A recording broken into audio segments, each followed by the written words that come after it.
Hello, and thank you for watching Ask Ron, where Ron answers our Gold Club members' questions each and every week. My name is Adel, and I have Ron here, obviously. How you doing today, Ron? I'm great, man. All right.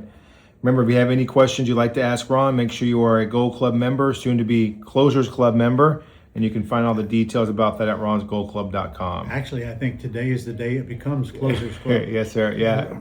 All right. Don't worry, folks. It's still Gold Club, but new name. And nothing has really changed except the price has come down from $99 to $59 a month. So if you object to that, just let me know. And very often you're going to get a price reduction. All right. First question is from Tony and Angie. Ron, just to confirm, when we structure a deal as a lease option and don't take ownership, we're not able to take depreciation. Correct. Which is one of the tools for offsetting negative cash flow. Is that correct? And how should we factor that into our decision when choosing between a lease option and taking the deed? Well, the biggest thing that's probably going to help you make that decision is what you're going to pay for closing costs if you buy the house, assuming the seller doesn't get any money, because if they get money, they're going to pay some of the closing costs. But you're not going to get depreciation no matter what. So I first have to ask them, why aren't you just buying it? Which means you're in control and you get depreciation, especially if you're buying it with nothing down. Putting up a few closing costs makes you never have to rely on the seller again. So remember, when you're leasing it, the seller still owns the house. I prefer just to have control. But there are times when the cost going in is more than I want to get the control, so I would lease option it as well. You're just going to have to make that decision. And probably the best thing you can do, Tony, is just not buy one with negative cash flow. You got to be prepared to handle that one way or the other if you do. And if you haven't figured that out, there's plenty of houses out there that you can get where your cash flow won't be negative. And don't forget the down payment assistance program, though. It gives you a chance to get that monthly payment, actually get extra payment per month on top of the rent, which will probably kill any negative cash flow that you get. All right, second question here is from Elizabeth in Maryland. I have money sitting in an account at directedira.com as inherited IRA, and I want to invest in real estate. How do I do this? Well, since you asked that question, you want to invest money in real estate, it tells me you haven't been trained yet. So your first move ought to be able to get to my Quick Start Real Estate School as fast as you possibly can, which means you can draw the money out of the account to pay for the training. Go to ronlegrand.com /QS, I believe, isn't it? Yes, sir. And check it out, because things on half price right now. So it's a good time for you to get in. And we do one every month. In fact, our next one is April 28th right here in Jacksonville. So get registered for that one and get to learn the basics. And then you'll discover you don't need to take that money out of that IRA to buy real estate, because you don't need money to buy real estate. But you won't believe that unless you get trained and see how it's going on. Thousands of people around the country are doing that every single week.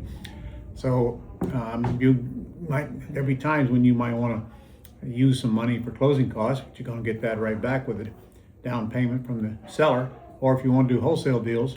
But honestly, they don't take your money at all. So I doubt you're going to use the money in that IRA to buy real estate, especially if you intend to leave the money in the property. We just don't do that. Plenty of things you can do with that money outside of buying real estate with it. Real estate is the vehicle that generates cash, not the vehicle that absorbs cash. Until you get that square in your head, it's always going to be cloudy, and you're going to make some mistakes putting that money where you really didn't have to put it. All right. Get this out of here real quick. Okay. This is from Brian and Candace. I think it's more of a statement than question, but Ron, I'm watching the video now and I'm interested. I'll go to the website and check things out. I like to invest my Roth IRA money into real estate. My wife and I have owned several rental houses that we sold last year. I'm 62, retired, and tired of taking care of rental houses. Boy, I understand that. I was taking care of rental houses for a lot of years until I learned lease options, which totally changes the business, period, because lease option tenant buyers who give you thousands of dollars, they're not a problem. They're just not a problem, okay? In fact, they know if they act up, they don't pay the rent or whatever, and they don't get that deposit back. So, and they're doing all the repairs as part of the option agreement. That's going to change your whole view of rental properties. because these people act like buyers, not like tenants. As far as your IRA goes, I just answered that question.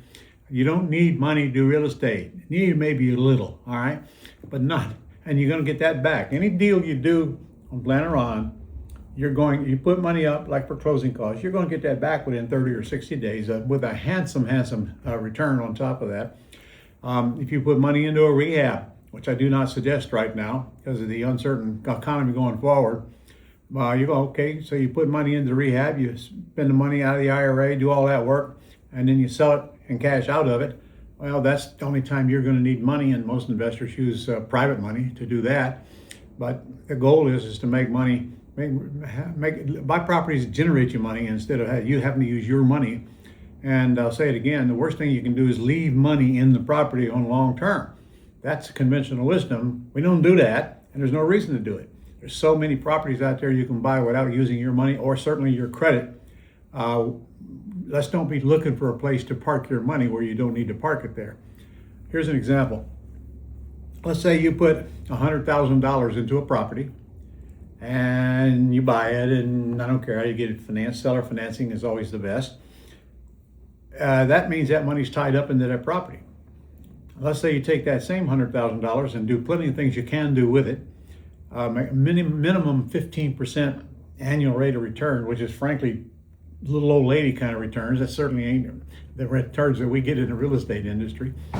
But you do that, invest that same 100 grand for 15% compounding over 10 years, it turns into $725,000. That is $725,000 you are not going to get if you leave that 100 in that property. I hope that makes sense. I'll probably hit you about 2 a.m. You'll sit up straight out of bed. What the heck is he talking about? Oh, he's right.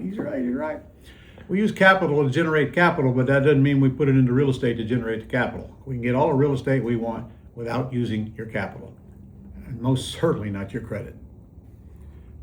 All right, Carla and Jeff from Georgia. Ron, I'm looking at a deal where an elderly owner went into a nursing home and later passed away. Medicaid was pending at the time. Before he died, his court-appointed guardian quit-claimed his interest in the house to his son. So his son and the deceased are now shown on the deed. So the question is, can Medicaid or the nursing home still come after this house, or are they limited to the deceased owner's estate? I don't know. That's a question for an attorney, not for me. And in order to even get that house, you better have an attorney involved in it for sure, because we don't even know if we got clear title. We don't need to know if there's a probate it's got to go through and all of that stuff. So you better get your answer from the attorney on that one. I'm not qualified to answer that one. I'm not an attorney, and I don't know your rules in your state. But I think it's a solvable problem, but I couldn't give you the details. All right, that's all our questions for today. That's all? That's it. Okay, they're easy on me this week then. Yes, sir. Yes, sir. We usually have a bit more. Okay, guys, next week I'm doing a presentation designed for beginners as real estate investors. So be on the lookout for that. We'll get you an email on it. And if you haven't been told yet about the change on the Go Club, then I don't know. We sent the email out on that. We haven't really sent any communication. Should be getting it soon, though. Yeah, you'll get it this week. Yeah. Because we are dropping the price on that. We got 3 levels now, 59, 297, and 697.